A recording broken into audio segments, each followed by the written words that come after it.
Olá, pessoal! Hoje iniciamos a nossa aula falando sobre as políticas para a alfabetização no Brasil.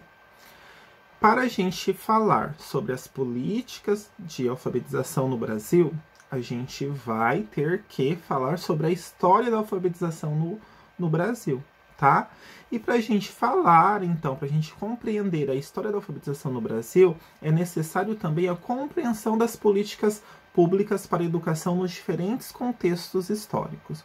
Ou seja, a gente tem que abordar, a gente tem que saber como que a educação era nos diferentes tempos históricos.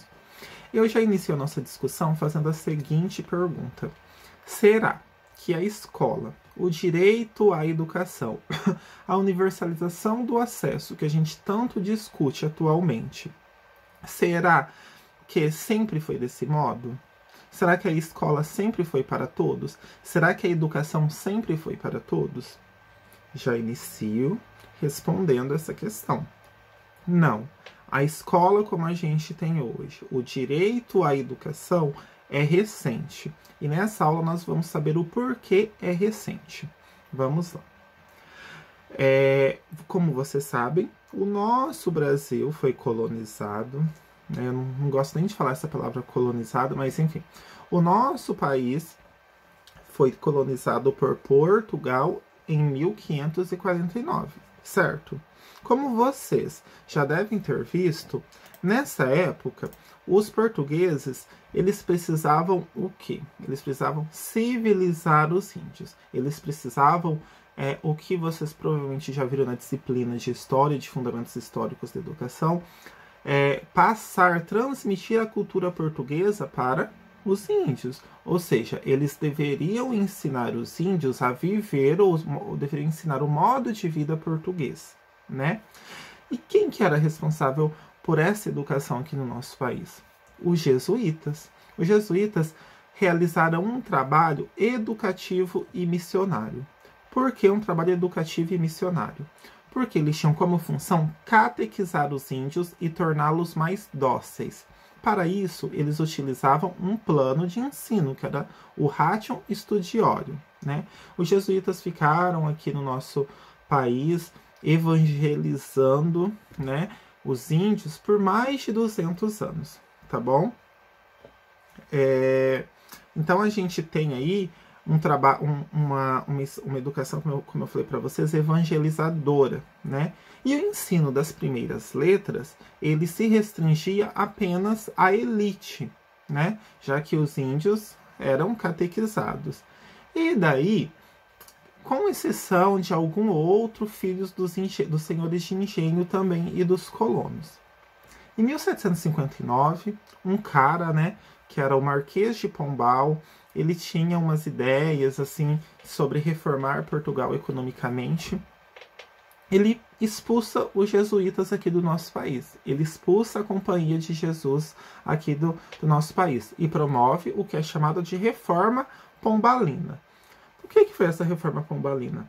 Ele mudou o quadro de professores e rebaixou os salários, tá? Mas não teve muita mudança na estrutura da educação como um todo. Porque esses substitutos desses professores daqui, eles haviam sido educados pelos jesuítas. Então, os métodos de ensino, a metodologia, os conteúdos, não teve mudança praticamente nenhuma, tá? Nessa época, a educação era responsabilidade exclusiva da Igreja Católica, tá? E o objetivo do Marquês de Pombal, como eu falei para vocês, era modernizar a educação. Inclusive, ele criou as primeiras faculdades de medicina e de matemática aqui no nosso país, tá?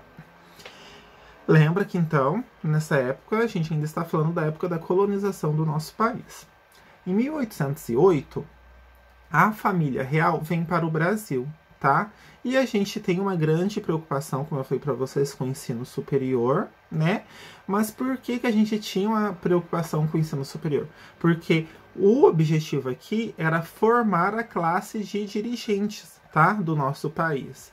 Então, como eu falei para vocês, a gente tem aqui o surgimento de instituições culturais e científicas de ensino técnico e dos primeiros cursos superiores no nosso país. E daí, como eu falei para vocês, a gente teve os cursos de medicina no Rio de Janeiro e na Bahia, tá? Foram os primeiros cursos superiores do nosso país. Nessa época, a gente tem uma educação, o quê? A gente tem uma educação tradicional e aqui a gente passa a ter uma educação, lembra lá com a disciplina de fundamentos do ensino, de metodologia do ensino de matemática, que eu trabalhei as tendências pedagógicas. Depois da tendência tradicional, a gente tem a tecnicista, tá? Que é uma educação que é voltada para preencher as demandas do setor profissional. A gente tem uma marginalização do ensino primário e começa-se a pensar em como formar essa população para o mercado de trabalho, tá? E daí, gente, lembrando que nada.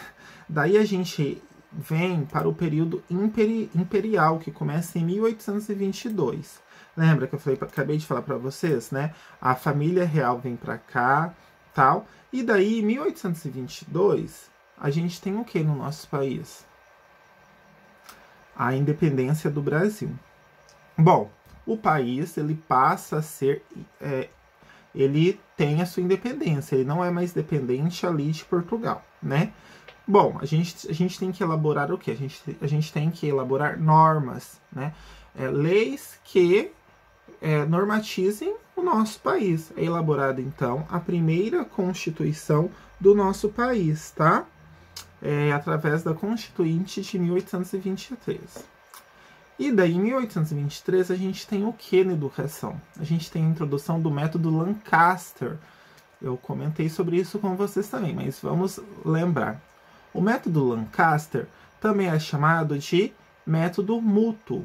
Por que método mútuo? Porque um aluno mais avançado, que era chamado de decurião, ensinaria um grupo de até 10 alunos, tá? Então, como eu falei para vocês, a gente teve a Constituinte de 1823. Em 1824 é elaborada a primeira Constituição do nosso país. E essa Constituição avança porque ela fala sobre a instrução primária e gratuita a todos os cidadãos. No entanto, ela não se concretiza, tá? Nessa época aqui, gente, a gente tem apenas 1,8% da população alfabetizada, 85% da população é analfabeta e os outros, aproximadamente 14%, tinham uma alfabetização rudimentar, ou seja, sabiam apenas as primeiras letras, não sabiam, poderiam até conseguir ler palavras simples, mas não conseguiam interpretar aquilo que eles liam, sabe? Não conseguiam compreender tudo aquilo. E daí, em 1834, a gente tem o ato adicional, tá?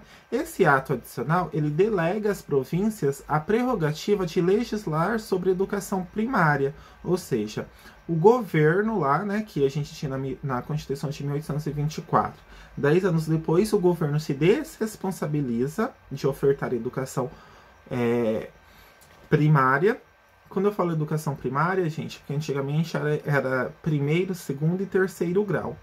Primeiro grau era o ensino até o ensino fundamental, segundo grau o ensino médio e terceiro grau o ensino superior, tá? Então, quando eu falo de ensino primário, eu estou falando do ensino fundamental aqui, tá bom?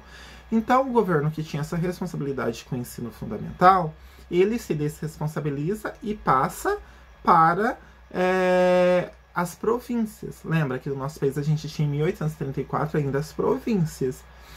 E então, o governo ele não assume essa posição estratégica de formulação e coordenação da política de universalização do ensino fundamental. Então, a gente tem novamente um distanciamento entre a educação da elite e a educação das camadas populares, tá? Em 1891 é elaborada a segunda Constituição do nosso país, tá? E a gente tem aqui uma descentralização do ensino. A gente tem um sistema educacional pouco democrático, tá? E privilegiava o ensino secundário e o superior que era a responsabilidade da União, e o ensino primário, que era a responsabilidade dos estados, ficava deixado de lado, tá? A gente teve aqui um descaso muito grande com os estados mais pobres, que se viam cada vez mais à mercê da própria sorte. A gente tinha índices enormes de analfabetismo no Brasil, tá? E daí, de 1900 para cá, não sei se vocês vão lembrar, que eu falei que a gente teve, a gente está ainda na questão da Primeira República, né? De 1900 para cá, a gente tem um povo que começa a defender o quê? É um povo que vai começar a defender a instrução pública, né? Só que vamos ainda falar lá por meio de 1916, tá? Antes da gente chegar em 1930. Mas olhem só. Em 1916, começa uma luta contra o analfabetismo, que é por meio de uma Liga de Defesa Nacional, tá? E a Liga Nacional do Brasil, também criada em 1917. Opa, mas começaram a defender, começaram a lutar contra o analfabetismo do nada, assim, professor? Gente, claro que não, né? Vejam bem o que acontecia aqui. Nosso país se tornava cada vez mais populoso. Aumentava o contingente eleitoral, né? Só que o analfabeto era proibido de votar. Então, começou-se essa luta contra o analfabetismo porque queriam votos, né? E também preparar as pessoas para a nova ordem econômica. Que nova ordem econômica é essa que a gente estudou lá na disciplina de Fundamentos Filosóficos e Sociológicos da Educação? O capitalismo, tá? O capitalismo avançava nos países da Europa, Inglaterra, né, tal. E no nosso país, ele precisava avançar economicamente. E qual que é uma das exigências para um país ser considerado avançado economicamente? Exatamente. É essa questão da educação, né? E então começou-se a investir aí, né? Não a investir, mas a lutar pela educação. E daí, em 1930, a gente tem uma revolução, tá? E começa essa efervescência da educação enquanto direito para todos. A gente tem o movimento dos escolanovistas. Um dos principais representantes aqui no nosso país foi Anísio Teixeira, tá? Que começa a defender uma educação gratuita, obrigatória e laica, entre outros. Que ele em parceria com outros estudiosos, né, outros artistas e tal, do momento ali, vão elaborar o Manifesto dos Pioneiros da Educação Nova, tá? Então, esse manifesto, ele objetiva tornar público o que se pretendia com esse movimento renovador, que era a gratuidade, a laicidade da educação, né, e a obrigatoriedade, tá? Oferta pelo poder público, tá? Então, eles reconhecem pertencer ao cidadão o direito vital à educação. E o Estado é quem deve assegurá-la, tá? De forma que ela seja igual e, portanto, única para todos que procurarem a escola pública, tá? É evidente, gente, que esse direito só passa a ser assegurada a todas as camadas sociais se a escola for gratuita, né? Então, isso é uma coisa que eles pregam ali. Só que será que realmente aconteceu? Não, né, gente? Não. A gente tinha lá faltas de recursos, a gente tinha faltas de interesse do poder público também, né? E em 1934 é elaborado a nossa Constituição, nossa terceira Constituição Federal, porque a primeira foi em 1824, tá? A segunda em 1891 e a terceira em 1934, tá? Essa Constituição, ela vai reorganizar ali o ensino brasileiro e vai ter um capítulo exclusivo sobre educação, que fala que o governo federal vai assumir novas atribuições, ele vai normatizar, ou seja, ele vai ditar regras para a educação nacional. Mas além de ditar regras, ele vai estimular, supervisionar e fiscalizar a sua oferta. Beleza. Daí, em 1937, o Estado se desresponsabiliza por essa educação pública, tá? O Estado ele estava pouco interessado em oferecer às camadas populares essa educação pública e gratuita, tá? Então, para a classe dominante estava destinado o ensino público e particular. Ao povo marginalizado era apenas o ensino profissionalizante. Lembra que eu falei do ensino técnico, que a gente ainda tinha essa questão de formar para o mercado de trabalho. De 1964 a 1985, a gente tem um período muito triste na história do Brasil, que é a ditadura, o regime ditatorial. E esse regime ele se pautou na repressão, na privatização do ensino, continuou privilegiando a classe dominante como ensino de qualidade e deixando de fora as classes populares, tá, gente? A ditadura, inclusive, oficializou o ensino profissionalizante e o tecnicismo pedagógico, tá? E o que eles objetivavam, né? Preparar unicamente mão de obra para atender às necessidades do mercado. Então, desmobilizou o magistério, tá? Com inúmeras e confusas legislações educacionais. A educação passou a atender esse regime, tá? Que visava transformar as pessoas em objetos de trabalho, tá? O objetivo era o lucro, era o desenvolvimento econômico, tá? E daí, mas na época da ditadura o país avançou economicamente. Claro que avançou. Claro que avançou. Eles visavam unicamente formar ali pessoas para o mercado de trabalho. E a gente teve muito investimento na parte econômica também, em detrimento de outras áreas, tá? O ensino técnico, que era oferecido então para essas camadas populares, delineou muito bem a função na sociedade, que era atender exclusivamente essas necessidades do mercado e freava as manifestações políticas, já que a gente tinha uma forte repressão, né? E o ensino superior, ele continuava reservado a quem? Às elites. Tá? Então, isso até 1985, tá bom? Daí, eu não sei se vocês vão lembrar que eu falei lá nessa disciplina aqui, de a metodologia da alfabetização, sobre duas mulheres. Vocês lembram o nome delas? Que fizeram umas pesquisas sobre como a criança aprende a ler e a escrever. Emília Ferreiro e Ana Teberoski, né? A Emília Ferreira e a Ana Teberoski, elas vão, então, discutir como que as crianças aprendiam a ler e a escrever. Nesse mesmo contexto, a gente tinha o fim do regime militar, tá? Então a gente teve ali uma intensa luta pela liberdade política e social do nosso país. A gente teve uma luta pela democratização, né, da educação, a defesa do direito à educação para todos, tá, a universalização do ensino, essa questão da participação da comunidade na gestão da escola. E essas mulheres vão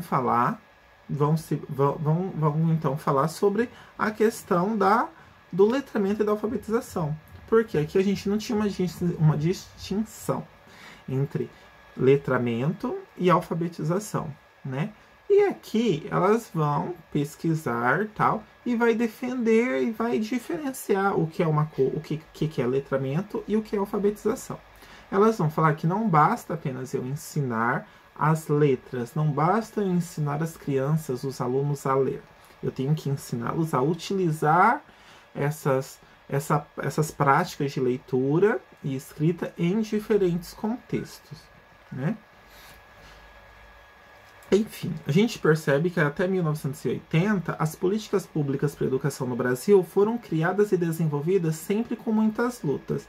E na sua maioria, até por volta ali de 1980, tinham poucas contribuições significativas em relação à qualificação da educação, né?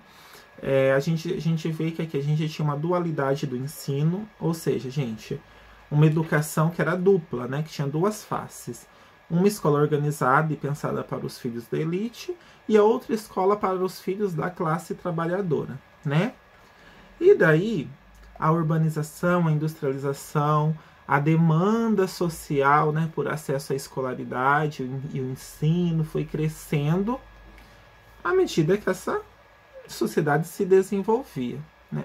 E a gente teve aí essa luta para a democratização da educação, né? E então, esse cenário vai ganhando novas configurações, tá? E daí, eu vou trazer aqui para vocês alguns dados, tá? Da década de 1970 e 1980. Vamos lá. O analfabetismo da população de 15 anos ou mais caiu, olha só, de 25,40% em 1980 para 14% em 1996. A escolarização da população de 7 a 14 anos subiu de 80% em 1980 para 97% a educação. Mas vamos ver por que a gente tem esses dados. E, claro, ainda são preocupantes, né? Porque se a gente vê em 1997, 32% da população de 15 anos ou mais ainda era analfabeta, tá? Analfabeta funcional, ou seja, tinha menos de 4 anos de escolaridade. Beleza. E daí, como eu falei para vocês, a gente teve a gente teve a ditadura, a gente teve essa efervescência, essa luta pela redemocratização do país, pela participação do povo na tomada de decisões, e surge uma Constituição Federal nova, que também é chamada de Constituição Cidadã. Em qual ano? Em 1988, né? E essa Constituição ela vai trazer inúmeros avanços para diversas áreas da sociedade, inclusive a educação, tá? No artigo 205, que é um capítulo que fala sobre a educação, a cultura e o desporto, ela trata a educação como direito de todos, dever do Estado e da família, tá? Nesse artigo, que eu falei, o artigo 5º, né, do artigo 205, no artigo 211, a Constituição vai determinar o papel dos entes federados, ou seja, papel da União, dos Estados, do Distrito Federal e dos municípios em relação à organização, ao seu financiamento em regime de colaboração. Qual que é a responsabilidade da União? O Sistema Federal de Ensino, tá? Além de prestar assistência técnica e financeira aos estados, ao Distrito Federal e aos municípios, tá? Os municípios vão atuar prioritariamente no ensino fundamental e no pré-escolar, já que a educação infantil começa a ser abordada aqui na Constituição de 88, e os estados no ensino médio, tá? Então, essa Constituição ela tem garantido algumas conquistas, como, por exemplo, a questão do financiamento. Estabelece um mínimo a ser aplicado na educação básica por cada estado, por cada ente federado, tá? Claro que há muitas dificuldades ainda, né, para que elas se efetivem na prática. E daí, a gente tem lá em 1988, ainda no artigo 212, a questão dos 18% da vinculação dos impostos federais e 25% dos impostos estaduais, municipais e do Distrito Federal. Esses 25% ainda estão em vigência, mas o Plano Nacional de Educação, elaborado em 2014, prevê que até 2024 aumente para 30%, tá? O investimento na educação, tá bom? Então a gente vê que essa década de 90, já que a gente tem uma Constituição de direitos, que coloca a questão dos direitos assegurados, tem muitos direitos na Constituição de 88, tá? Mas ela vai apresentar muitos desafios e inquietações. já que as suas determinações elas não alcançavam todos os brasileiros, tá? Mas por que será, né? Porque a gente teve mais de 500 anos, quase 500 anos, de um contexto excludente. Né? A gente tem um contexto histórico muito excludente em nosso país, tá? E daí a gente teve a Constituição de 88. Em 96 surge a nova Lei de Diretrizes e Bases da Educação, que é a Lei 9394 de 96. Então essa lei estabelece as diretrizes e bases para a educação nacional, né? E a escola passa a ser situada o centro das ações pedagógicas, tá? Administrativas e financeiras. Então, várias políticas públicas acabam sendo criadas para atender esses princípios de direito, tá? O direito ao acesso à escola pública de qualidade para todos. E daí a gente tem a criação do Plano Nacional de Educação. O Plano Nacional de Educação de 2001 a 2010. E depois a gente também tem a criação dos Parâmetros Curriculares Nacionais, que são os PCN, de 1997. Tá? Que é um documento produzido por vários especialistas do campo educacional. Esse documento visa estabelecer uma proposta, um documento orientador, né? Tem uma proposta curricular flexível para ser implantada em todas as realidades locais e regionais. Em 1996 surge também, vocês sabem o que é o Fundeb agora, mas em 1996 o Fundeb surgiu em 2007, tá?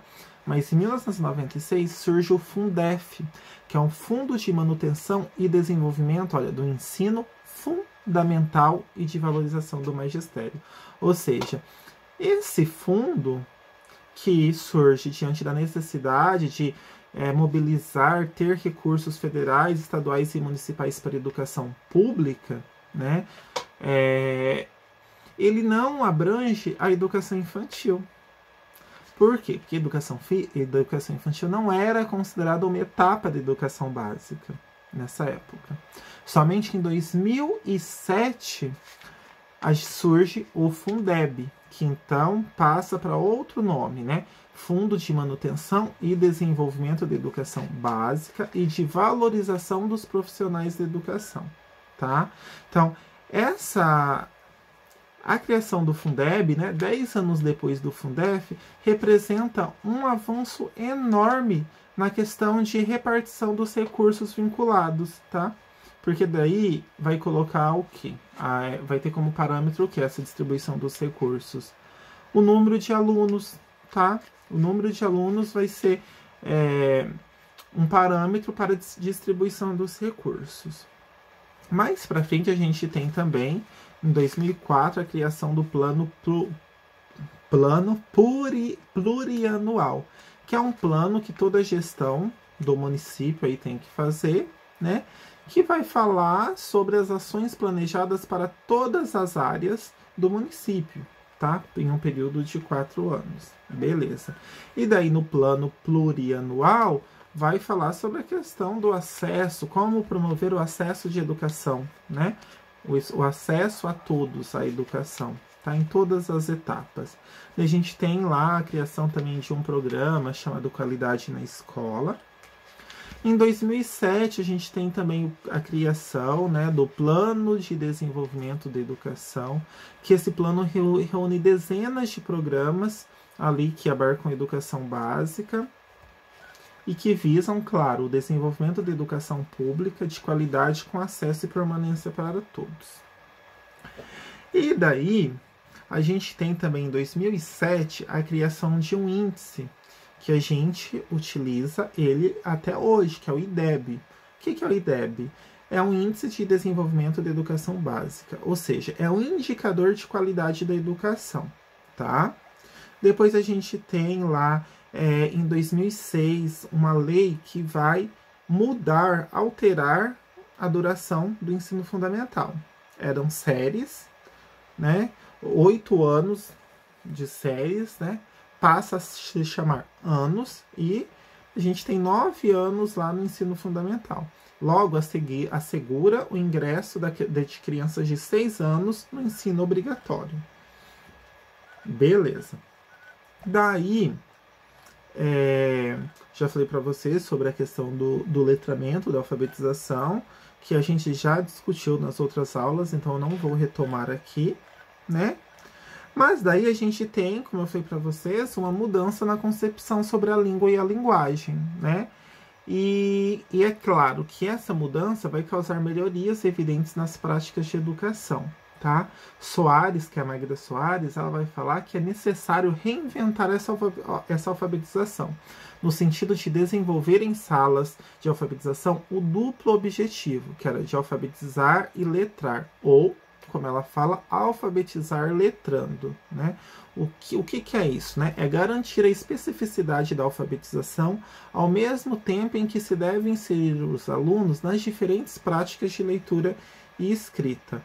Logo, vamos falar que alfabetização e letramento são práticas distintas, porém, elas não são separáveis, são inseparáveis, tá? Elas são interdependentes. A ausência de um ou equívoco na interpretação de um desses termos vai ter consequências muito negativas, tá? E, assim, ser analfabeto durante muito tempo foi considerado, gente, uma ignorância. Hoje, a gente tem essa concepção de que a educação ainda caminha, a gente tem um contexto muito grande, né, excludente. Então, daí a questão da concepção, as práticas de alfabetização e letramento a gente já discutiu, não é verdade? E daí, a gente tem, como eu falei para vocês, o Plano Nacional de Educação, que tinha vigência de 10 anos, de 2001 a 2010, que estabeleceu metas. Ele acabou sua vigência em 2010. Só que só foi criado um outro plano, que ainda está em vigência, em 2014, com vigência de 2014 a 2024. Esse plano estabelece 10 metas para a educação nacional. Vou dizer somente algumas aqui. A primeira meta se refere à educação infantil. Essa meta fala sobre a necessidade de se inserir pelo menos 50% de todas as crianças de 0 a 3 anos na educação infantil. Essa meta também fala sobre a necessidade de integralizar, acho que é 75% de todas as crianças de 4 e 5 anos na educação infantil. Beleza. A segunda meta vai falar sobre o ensino fundamental. Integralizar o ensino fundamental. A terceira meta, se eu não me engano, fala da escolaridade de 14 e 15 anos. E as outras metas vão falar, então, sobre a questão da formação do professor, sobre a elevação do nível de escolaridade dos professores, não ter, por exemplo, só professores que fizeram magistério, não ter professores somente que fizeram pedagogia, mas avançar na questão de especialização, né, que é tanto a pós-graduação normal, como a gente fala, ou então mestrado, doutorado, vai falar sobre o ensino superior também, tá? E mais recentemente, em 2019, a gente tem a criação da Política Nacional de Educação, tá? Antes a gente tem a BNCC também, né? Criada lá, que começou as discussões lá por volta de 2015, 2016, se eu não me engano, e que fechou essas discussões em 2018, né, gente, do ensino fundamental. E daí, em 2019, a gente tem a criação de uma Política Nacional de Alfabetização. Essa política vai colocar que tem um método mais apropriado para se alfabetizar, e esse método é o método fônico. Gente, é isso. Espero que vocês tenham compreendido um pouco das políticas nacionais, né, para alfabetização. E caso tenham dúvidas, podem mandar mensagem para o professor, tá bom?